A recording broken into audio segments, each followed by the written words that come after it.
हाँ बच्चों, इस वीडियो में हम लोग सीखेंगे कक्षा 9 के गणित में एक्सरसाइज 8.2 प्रश्नावली 8.2 में क्वेश्चन नंबर एक कहता है ABCD एक चतुर्भुज है। ABCD एक चतुर्भुज है जिसमें PQR और S क्रमशः भुजाओं AB, BC, CD और DA के मध्य बिंदु है। AC उसका एक विकर्ण है। दर्शाइए कि एक नंबर में SR समांतर AC और SR बराबर 1/2 AC है। दूसरे नंबर में PQ बराबर SR है। तीसरे नंबर में PQRS एक समांतर चतुर्भुज है। तो देखिए, एक्सरसाइज 8.2 को हल करने के लिए सबसे पहले इसमें एक मध्य बिंदु प्रमेय दिया है। उस मध्य बिंदु प्रमेय को हम जानेंगे। मध्य बिंदु प्रमेय, मध्य बिंदु प्रमेय क्या होता है, ध्यान दीजिए। इस चैप्टर में मध्य बिंदु प्रमेय, मध्य बिंदु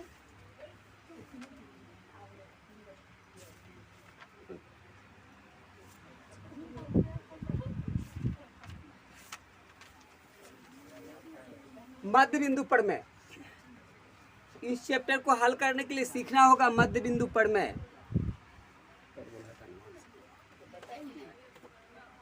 मध्य बिंदु प्रमेय में क्या है, देखिए।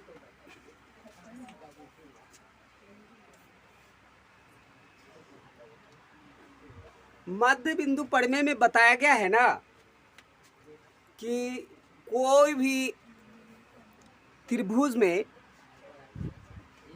दो भुजाओं के मध्य बिंदु, दो भुजाओं के मध्य बिंदु, इस भुजा के मध्य बिंदु और इस भुजा के दो भुजाओं के मध्य बिंदु को जोड़ने वाली रेखा, इस भुजा के मध्य बिंदु है 20 और इस भुजा के मध्य बिंदु है ये, नाम इसका दे दीजिए ABC।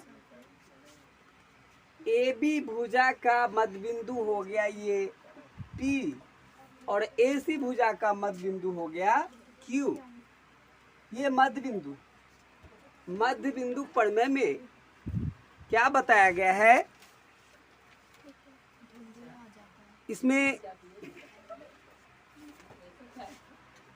ध्यान रखना है। मध्य बिंदु प्रमेय में क्या है, यदि कोई भी त्रिभुज के दो भुजा के मध्य बिंदु को मिलाने वाली रेखा, कोई भी दो भुजा के मध्य बिंदु को मिलाने वाली रेखा तीसरी भुजा के समांतर होती है।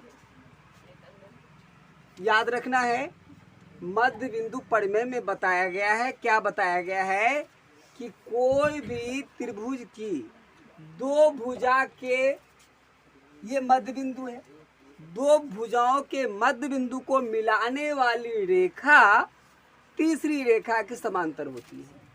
ठीक है, यानी कहने का मतलब कि इस AB त्रिभुज ABC में AB का मध्य बिंदु हो गया, AB का मध्य बिंदु क्या हो गया, AB का मध्य बिंदु C है। AB का मध्य बिंदु क्या है, P। वह AC का मध्य बिंदु Q है। देखिए, तो ये PQ जो है ये तीसरी भुजा BC है ना, तो PQ समांतर BC, तो PQ समांतर BC, तो तीसरी रेखा की ये समांतर होगी। ठीक है, वह साथ ही साथ इसमें और क्या होता है ये भी ध्यान रखना है कि ये PQ जो है ना, PQ ये पी क्यू रेखा को देख रहे हैं आप लोग, ये पी क्यू रेखा जो है ये होती है बीसी की आधी, ठीक है। कोई भी त्रिभुज आप लीजिए, उस त्रिभुज की दो भुजा को मध्य बिंदु खोजिए, उस मध्य बिंदु को मिलाने वाली रेखा तीसरी रेखा के समांतर होती है, और साथ ही साथ क्या होती है, ये रेखा जो है ना इसकी आधी होती है, ठीक है। ऐसा मध्य बिंदु परिमेय में दिया गया है। समझने में यदि कोई डाउट है तो बोलिए, फिर से बताया जाएगा, बार बार बताया जाएगा। नहीं समझ में आए तो वीडियो को बार बार देखिए। इसी के आधार पर हम इस चैप्टर के सारे क्वेश्चन को हल करेंगे। एग्जाम्पल के तौर पर और कोई देखना चाहते हैं तो देख लीजिए, जैसे कि ये त्रिभुज है। त्रिभुज आखिर जैसा हो उससे कोई लेना देना नहीं, उसमें ये देखना है कि इस भुजा के मध्य बिंदु और एक ये भुजा के मध्य बिंदु, ठीक है। यानी दो भुजाओं के मध्य बिंदु को मिलाने वाली रेखा ये तीसरी भुजा के समान, यही बात बताए। कोई भी त्रिभुज में ये लागू होता है, ये रूल किसी भी त्रिभुज में लागू होता है। इसका नाम पी क्यू आर, इसका एस टी रख दीजिए। तो आपने इसमें क्या देखा, ये पी क्यू और पी आर, इसका मध्य बिंदु ये एस टी है। तो क्या होगा, ये एस टी जो होगा ना, एस टी ये समांतर होगा किसका, क्यू आर का, और साथ ही साथ ये एस टी जो होगा ये होगा क्यू आर का आधा, आधा क्यू आर, यानी क्यू आर का ये आधा होगा। क्यू आर जो होगा ये होगा क्यू आर का आधा, ये हमने लिखा है, ठीक है। और यही मध्य बिंदु परिमेय कहता है। ये किसी भी त्रिभुज के लिए लागू होता है, ठीक है। अब हम आपको ले चलते हैं, यदि आप कॉपी पर नोट करना चाहते हैं तो इसको नोट कर लीजिए। क्वेश्चन नंबर 1 में क्या है, ए बी सी डी, ये जो देख रहे हैं ना, ए बी सी डी एक चतुर्भुज है। इसमें पी क्यू आर एस क्रमशः A B B C C D और ए डी इसका मध्य बिंदु है। ये क्या है, ये मध्य बिंदु। ए सी उसका विकर्ण है। ए सी जो देख रहे हैं ये बी सी डी का क्या है, एक विकर्ण है। तो 1 नंबर में आपको दर्शाना है एस आर समांतर ए सी और एस आर बराबर 1/2 ए सी है। 1 नंबर में दर्शाना है क्या, सिद्ध करना है एस आर समांतर ए सी और क्या, एस आर बराबर 1/2 ए सी है, ऐसा दर्शाना है। अब देखिए एस आर बड़ा समांतर ए सी, एस आर समांतर ए सी, एस आर समांतर ए सी दर्शाना है, और एस आर जो है ए सी की आधी है। तो आप चलिए इस त्रिभुज में यहां से यहां तक इस त्रिभुज को आप देखिए गौर से, दिया है इसमें क्या दिया है उस चीज को देख लीजिए। पहले दिया है कि त्रिभुज ए सी डी में, लिख दीजिए त्रिभुज ए सी डी में, ए सी डी में इसमें क्या दिया है, एडी का एस जो है एडी का मध्य बिंदु है, एस व आर, एस व आर, एडी तथा सीडी, सीडी का मध्य बिंदु। ध्यान दे रहे हैं, ये एस और आर जो है एडी तथा सीडी का क्या है, मध्य बिंदु। तो मध्य बिंदु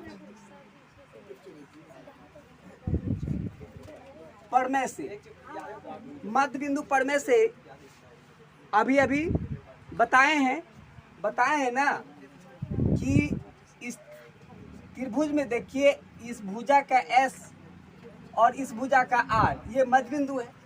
तो मध्य बिंदु परिमेय में बताया गया है कि यदि कोई दो भुजा के मध्य बिंदु को मिलाने वाली रेखा जो होती है ना, तीसरी भुजा की समांतर और आधी होती है।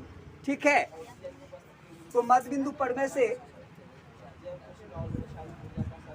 एस आर समांतर AC, एस आर समांतर AC व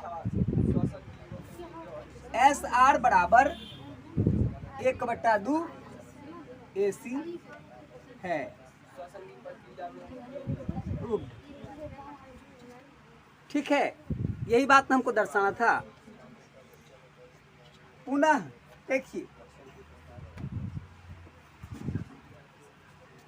एस आर AC के समांतर है, ये अभी अभी बताए हैं। आप इसको समीकरण 1 भी दे दीजिए, काहे कि आगे जरूरत पड़ेगा। पुनः त्रिभुज ABC में, त्रिभुज ABC में P व Q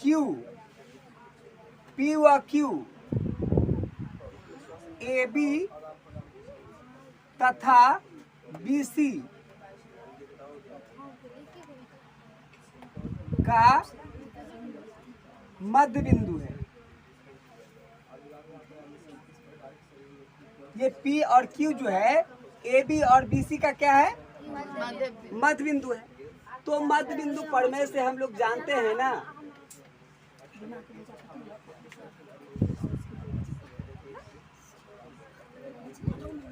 तो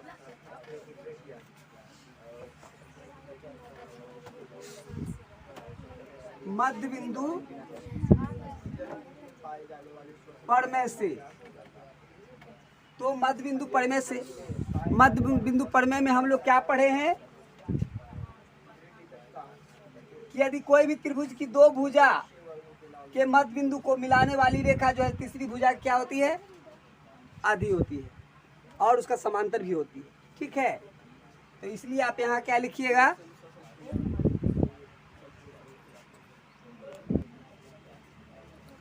तो क्या लिखेंगे, तो मध्य बिंदु परिमेय से हम लिखेंगे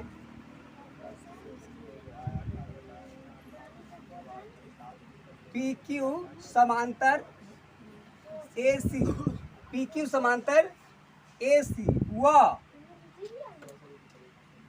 PQ बराबर 1/2 AC है। इसको 2 कहिए, समीकरण 2। अब देखिए, समीकरण 1 व समीकरण 2 से,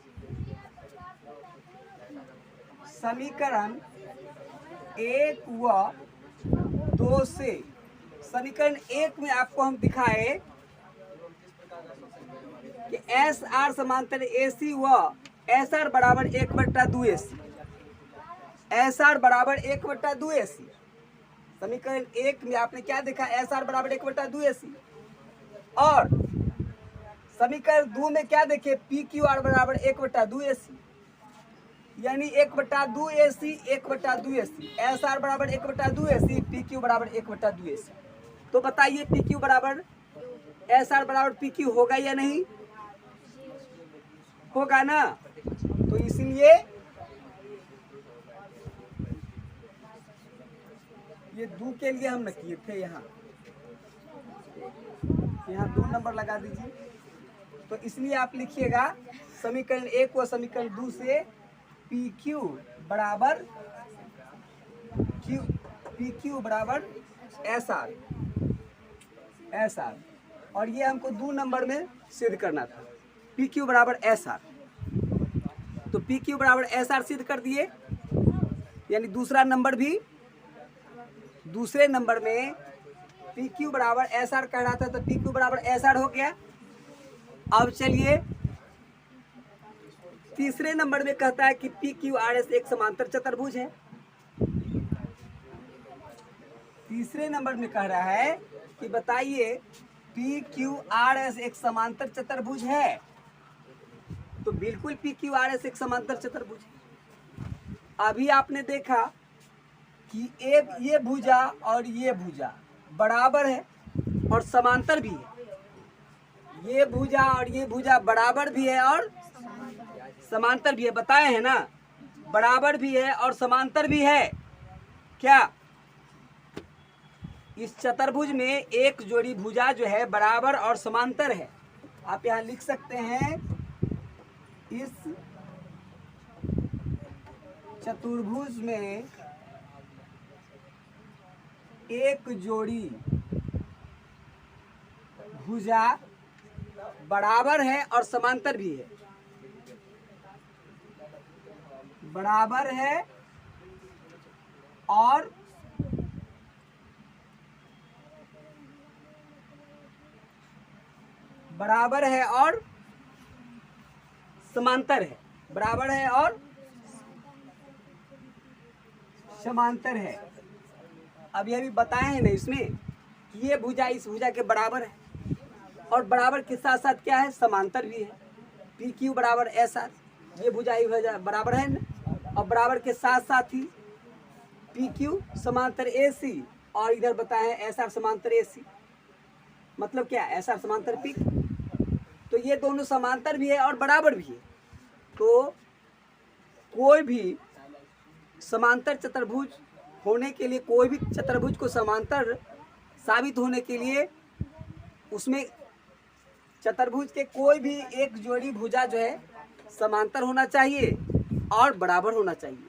तो यहाँ देख रहे हैं कि ये भुजा समांतर है और बराबर है, तो इसलिए क्या है, इस चतुर्भुज में एक जोड़ी भुजा बराबर है और समांतर है। ठीक है, इसलिए आप लिखिएगा, इसलिए यह एक समांतर चतुर्भुज है। यही हमें दिखाना था इसमें। दूसरा क्वेश्चन है, ए बी सी डी एक समचतुर्भुज है और पी क्यू आर एस क्रमशः भुजाओं A B B C C D और डी ए के मध्य बिंदु है। इसलिए दर्शाइए कि चतुर्भुज पी क्यू आर एस एक आयत है। इसमें क्या कहा जा रहा है, सो देखिए, इसमें कहा जा रहा है ए बी सी डी एक समचतुर्भुज है। देखिए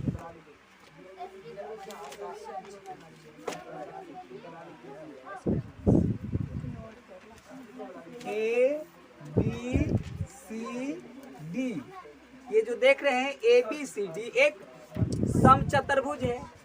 उसके आगे कहता है ए बी का मध्य बिंदु P है, बी सी का मध्य बिंदु Q है, सी डी का मध्य बिंदु R है और ए डी का मध्य बिंदु S है।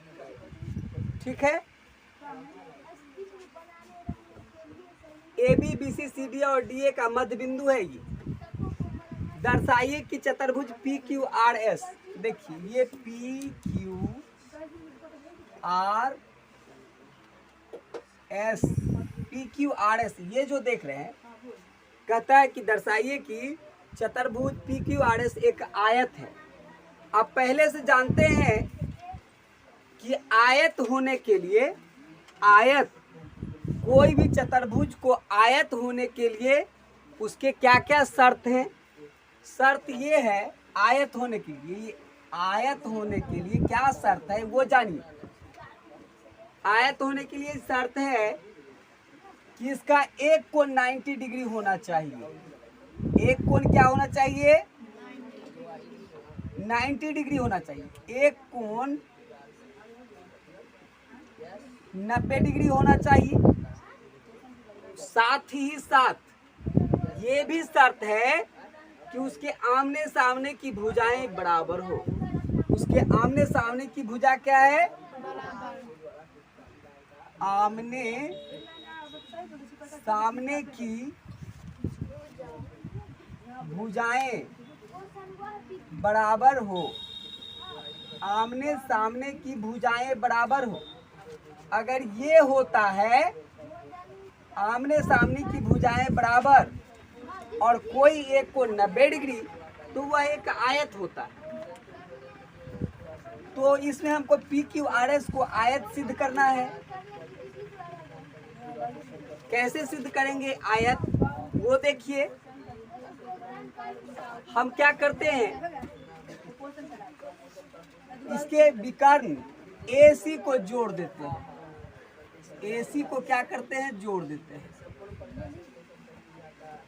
AC को जोड़ दिए और साथ ही साथ इसके विकर्ण BD को भी जोड़ देते हैं। AC को जोड़ दिए और इसके विकर्ण AC को जोड़ दिए और विकर्ण BD को जोड़ दिए। इसका नामकरण कर दीजिए कुछ। इसका नाम रख दीजिए PGHI,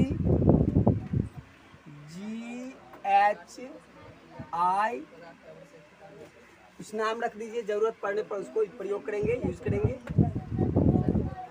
यहाँ अब ध्यान दीजिए, जैसा क्वेश्चन में बताया है प्रश्नानुसार, सिद्ध। गौर कीजिएगा, इसमें देखिए एस आर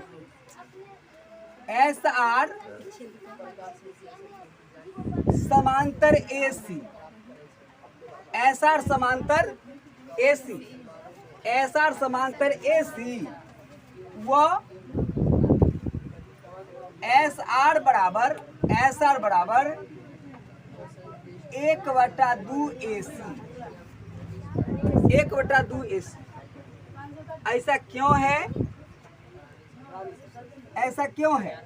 ऐसा इसलिए है कि अभी थोड़ा देर पहले हम लोग मध्य बिंदु पढ़ में पढ़े, और मध्य बिंदु पढ़ में से देखिए ACD, यहाँ पे एक त्रिभुज है और त्रिभुज की ये दो भुजा है। ये दोनों भुजा के S और R जो है मध्य बिंदु है। तो मध्य बिंदु है, तो मध्य बिंदु पढ़ने में हम लोग पढ़े हैं कि कोई भी त्रिभुज की दो भुजा के मध्य बिंदु को मिलाने वाली रेखा जो होती है ना, तीसरी रेखा की समांतर होती है और उस रेखा की आधी होती है। तो इसलिए SR समांतर AC व SR बराबर 1/2 AC। आ रहा है समझ में? साथ ही साथ यहाँ देखिए PQ समांतर AC, PQ समांतर AC और PQ बराबर 1/2 AC, PQ बराबर 1/2 AC। सेम वही बात, ये जो है मध्य बिंदु है और ABC ये त्रिभुज है और इसका ये मध्य बिंदु है। इस भुजा और इस भुजा का, ये दोनों भुजा का ये मध्य बिंदु है। तो मध्य बिंदु जब है तो ये जो होगा, ये और ये दोनों क्या होगा? समांतर होगा। और साथ ही साथ क्या होगा? PQ AC का क्या होगा? आधी। ठीक है, ये समझ रहे हैं ना? ऐसा कारण में आप लिख दीजिए मध्य बिंदु पढ़ने से, मध्य बिंदु पढ़ने से। इसमें भी वही बात लिख दीजिए, मध्य बिंदु पढ़ने से। तो ये देख लिए मध्य बिंदु पढ़ने से ये दोनों बराबर है। अगर ये दोनों बराबर है तो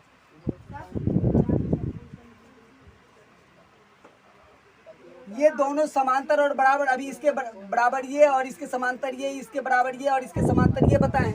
तो इसका मतलब ये दोनों समांतर है और बराबर है कि नहीं? तो आप लिख सकते हैं एस आर समांतर पी क्यू, एस आर समांतर पी क्यू लिख सकते हैं, और एस आर बराबर पी क्यू ये भी लिख सकते हैं। एस आर बराबर पी क्यू, एस आर समांतर पी क्यू और एस आर बराबर पी क्यू लिख सकते हैं या नहीं? बिल्कुल लिख सकते हैं। ठीक है, लिख सकते हैं ना। अब आपने क्या देखा, ये और ये दोनों क्या है, समांतर है और साथ ही साथ बराबर भी है। समांतर है और बराबर भी है, तो हमने दिखा दिया कि ये समांतर भी है और क्या है, बराबर भी है।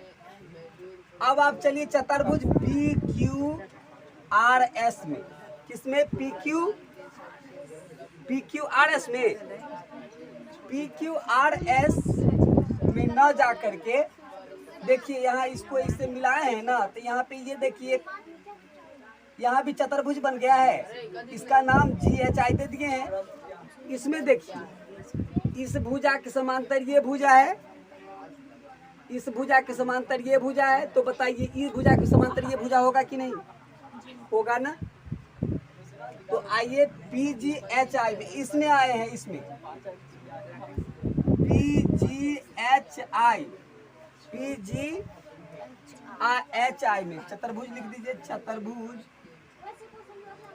PGHI में। अब देखिए तो PGHI में PG समांतर IH या HI, ये भुजा और ये भुजा समांतर है, तो ये दोनों समांतर होगा ना? बिल्कुल होगा या नहीं? तो आप लिखेंगे PG समांतर HI, क्या लिखेंगे, PG समांतर HI, PG समांतर HI। ठीक है, PG समांतर HI। वह उसी प्रकार से देखिए इस तरफ से भी वैसे ही है ना, ये भी तो मध्य बिंदु है ना, तो उसी प्रकार से ये भी हो जाएगा GH समांतर PI। ठीक है, GH समांतर PI हो जाएगा, GH समांतर PI समांतर GH नहीं हो जाएगा। ये और ये दोनों समांतर है और ये दोनों समांतर का है कि ये भुजा के समांतर ये भुजा है, ये भुजा के समांतर ये भुजा है ना? है या नहीं? है या नहीं? देखिए ये और ये तो समांतर है, ये हम सिद्ध कर चुके हैं, लेकिन ये और ये समांतर कैसे है इसको थोड़ा पहले देख लीजिए, तब इसमें जाएंगे। ठीक है, पहले उसको देख लीजिए तब समझने में ठीक रहेगा। आप लिखिए इसी प्रकार, क्या लिखेंगे, इसी प्रकार जैसे ये देखिए ये समांतर है इसके और ये समांतर है इसके, तो ये और ये दोनों बराबर है। उसी प्रकार से ये समांतर है इसके और ये समांतर है इसके, तो ये और ये दोनों समांतर हो जाएंगे। ठीक है, जिस प्रकार से ये समांतर है ये भुजा के और ये समांतर है ये भुजा के, उसी प्रकार ये समांतर है इस भुजा के और ये समांतर है इस भुजा के, तो और ये दोनों समांतर। ठीक है, तो आप इसमें लिखिएगा इसी प्रकार SP। ठीक है, SP क्या लिखेंगे, SP समांतर क्या लिखिएगा, जिस प्रकार से इसमें बताए उसी प्रकार से इसमें लिखना है। तो क्या लिखेंगे इसमें, SP समांतर RQ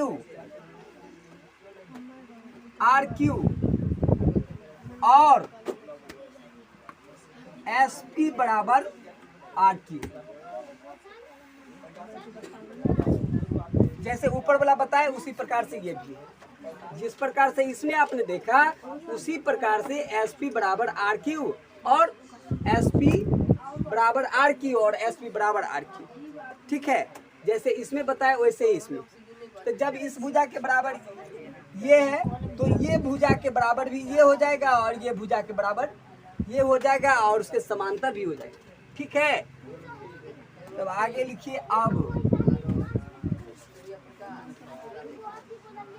आगे लिखिए अब। तो क्या लिखेंगे इसमें? अब चलिए इसमें चतुर्भुज PGHI में, PGHI में देखिए, PGHI उसमें PGHI में गौर कीजिए, PG समांतर HI, यहाँ लिखिए, यहाँ से अब यहाँ आ जाते हैं। PG समांतर HI, PG समांतर HI, PG समांतर HI, ठीक है। PG समांतर HI व PI समांतर GH, PI समांतर GH या HG कहिए, GH, ये समांतर ये है और ये समांतर ये है, दोनों समांतर है ना, ये समांतर इसके है और इसके समांतर ये है। ठीक है, तो आप लिखिएगा PGHI, PGHI एक समांतर चतुर्भुज है। PGHI एक समांतर चतुर्भुज है। ठीक है, PGHI एक समांतर चतुर्भुज है। अब तो आप जान गए कि ये PGHI क्या है, एक समांतर चतुर्भुज है। तो जब समांतर चतुर्भुज है तो आगे देखिए, ये समांतर चतुर्भुज है ना। तो समांतर चतुर्भुज में यहाँ देखिए, ये भी एक समांतर चतुर्भुज है और ये भी एक समांतर चतुर्भुज। तो इस सब समांतर चतुर्भुज में देखिए, ये और ये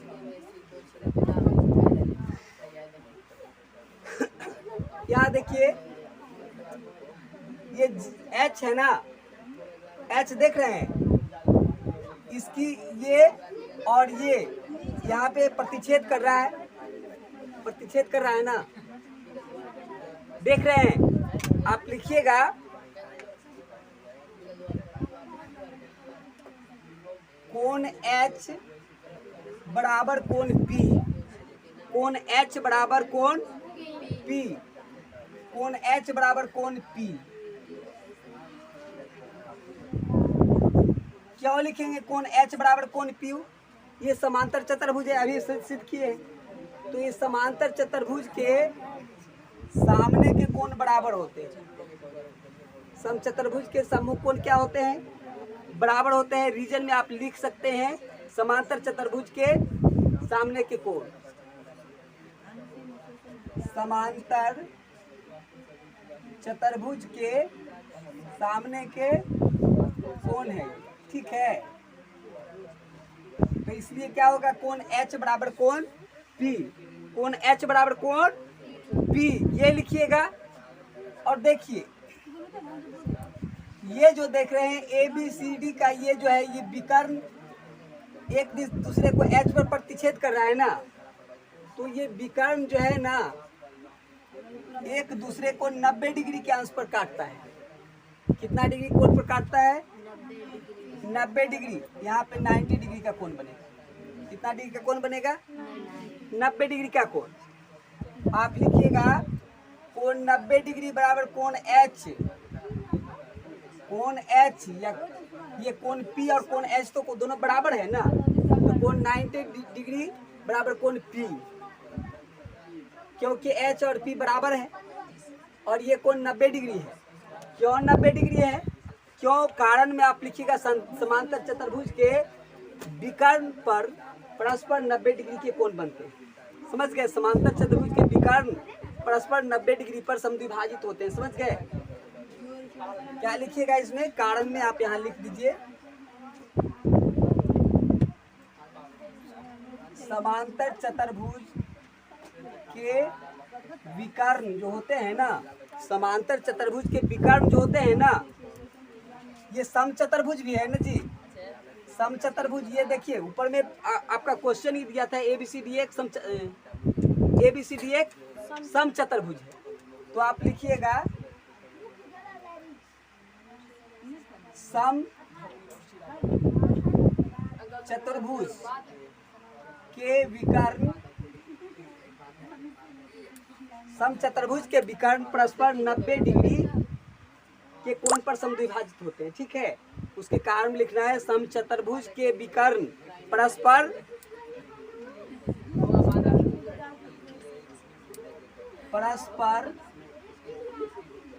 90 डिग्री के कोण पर समद्विभाजित होते हैं। ठीक है, के कोण पर समद्विभाजित होते हैं। समचतुर्भुज के विकर्ण परस्पर 90 डिग्री कोण पर समद्विभाजित होते हैं। ठीक है, समचतुर्भुज के विकर्ण परस्पर कितने डिग्री कोण पर समद्विभाजित होते हैं? 90 डिग्री के कोण पर समद्विभाजित होते हैं।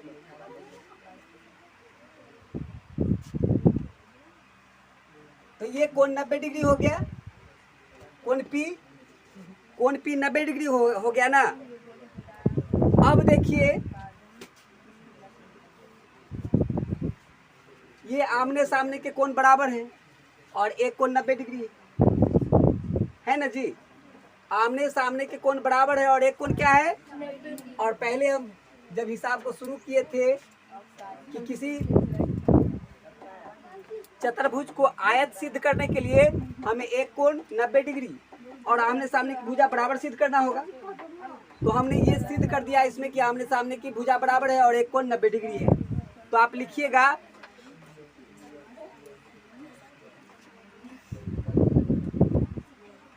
चतुर्भुज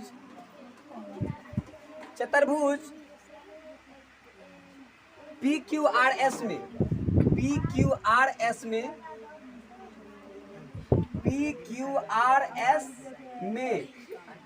चतुर्भुज PQRS में, ठीक है, लिखिएगा चतुर्भुज PQRS में